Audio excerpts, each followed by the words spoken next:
Saudara-saudari, mari kita masuk dalam novena Bunda Maria Ratu Karmel pada hari yang kelima. Kita awali dengan tanda salib. Dalam nama Bapa dan Putra dan Roh Kudus.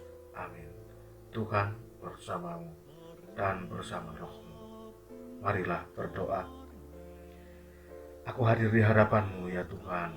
Terimalah hati, pikiran dan jiwa ragaku. Biarlah aku mendengarkan sabdamu saat ini melalui doa Maria Bunda Karmel ini. Ini kami mohon dengan perantaraan Kristus Tuhan kami. Amin. Kita lanjutkan dengan pembacaan Injil. Injil diambil dari Lukas bab 2 ayat 22 sampai 38. Dan ketika genap waktu pentahiran menurut hukum Taurat Musa, mereka membawa dia ke Yerusalem untuk menyerahkannya kepada Tuhan. Seperti ada tertulis dalam hukum Tuhan, semua anak laki-laki sulung harus dikuduskan bagi Allah dan untuk mempersembahkan korban menurut apa yang difirmankan dalam hukum Tuhan, yaitu sepasang burung tekukur dan 2 ekor anak burung merpati. Adalah di Yerusalem seorang bernama Simeon. Ia seorang yang benar dan saleh yang menantikan penghiburan bagi Israel. Roh Kudus ada di atasnya dan kepadanya telah dinyatakan oleh Roh Kudus bahwa ia tidak akan mati sebelum ia melihat Mesias, yaitu dia yang diurapi Tuhan.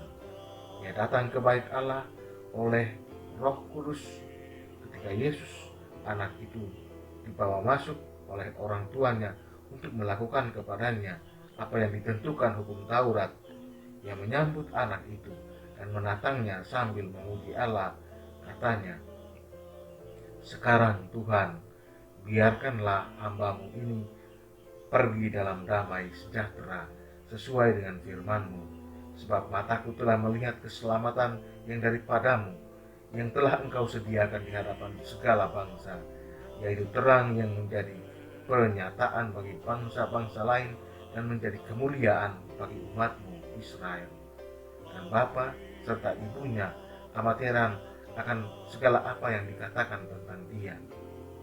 Lalu Simeon memberkati mereka dan berkata kepada Maria, ibu anak itu, "Sesungguhnya anak ini ditentukan untuk menjatuhkan atau membangkitkan banyak orang di Israel dan untuk menjadi suatu tanda yang menimbulkan perbantahan, dan satu pedang akan menembus jiwamu sendiri supaya menjadi nyata pikiran hati banyak orang."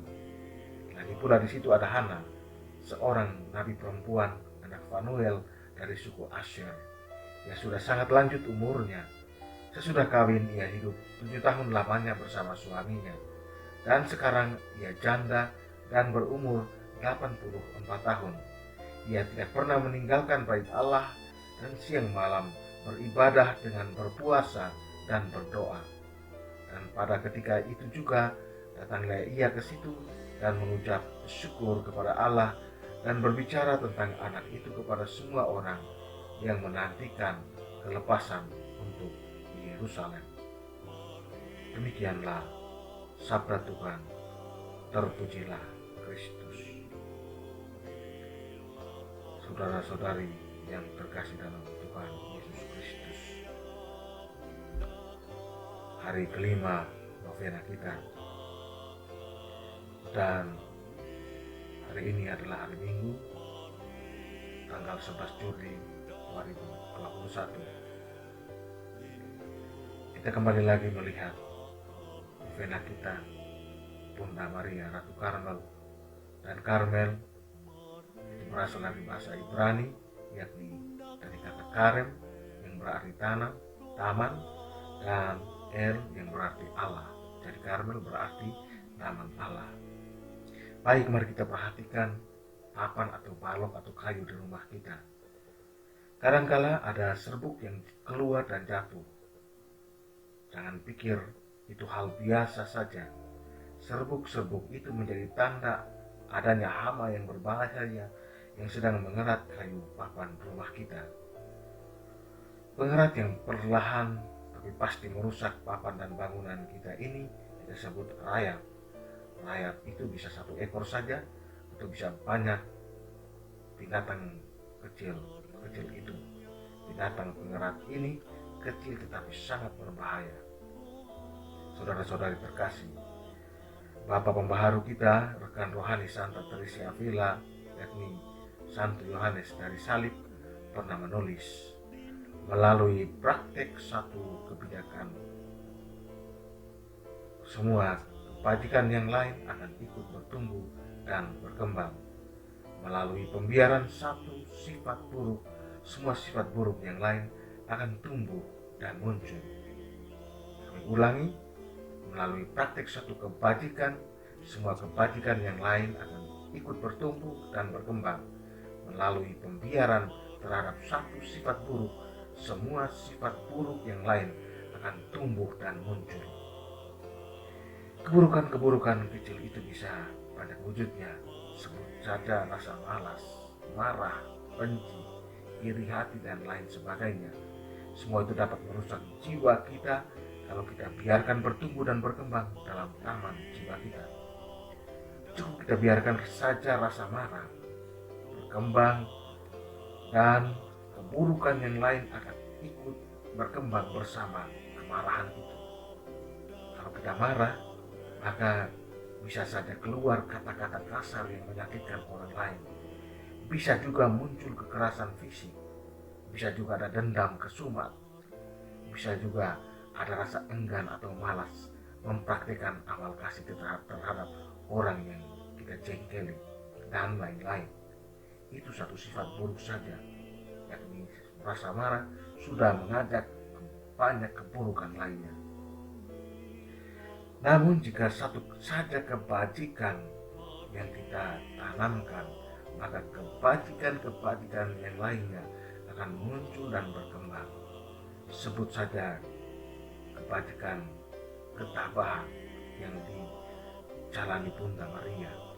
Dengan ketabahannya, Bunda Maria membuktikan adanya kebajikan lainnya, kesabaran dalam menghadapi hidup yang keras dan sulitnya jalan hidup yang harus ia lalui. Selain sabar, sifat yang lain muncul adalah sikap kasih sayang. Sekalipun sulit, sekalipun penuh tantangan, Maria selalu siap sedia memberikan kasihnya yang paling dalam untuk Yesus Kristus.